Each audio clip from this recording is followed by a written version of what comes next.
নমস্কার বন্ধুরা, সনাতনী শ্রাবন্তী চ্যানেলের আরও একটি নতুন ভিডিওতে সকলকে জানাই স্বাগত। তোমরা সবাই কেমন আছো? আমি খুব ভালোই আছি। গত শুক্রবার দিন আমার মা এবং পাশের বাড়ির মামি এবং দিদি সবাই মিলে গিয়েছিল মা শ্যাম সুন্দরীর মন্দিরে। সেখানে মায়ের কিভাবে পূজা দিল তোমাদের সঙ্গে এই ভিডিওটি শেয়ার করলাম। মায়েরা দুপুর 12টা নাগাদ ট্রেন ধরে শিয়ালদা স্টেশনে নেমে হাওড়ায় যেখান থেকে বাস ধরতে হয় সেখান থেকে আরেক কিছুটা গেলেই মা শ্যামসুন্দরীর মন্দির। কলকাতার জীবন্ত কালী মা শ্যামসুন্দরী।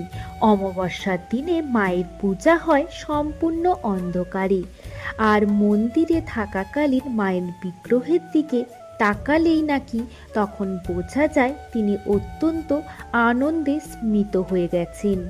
51 সতীপীঠের পূর্ণাঙ্গ এই মা ওই মন্দিরে নাকি বিরাজমান, আর সেই কারণেই নাকি তিনি জীবন্ত। তাই বহু দূর দূরান্ত থেকে ছুটে আসে মায়ের ভক্তরা। এখানে মা ছোট 5 বছরের কন্যা রূপে বিরাজ করেন।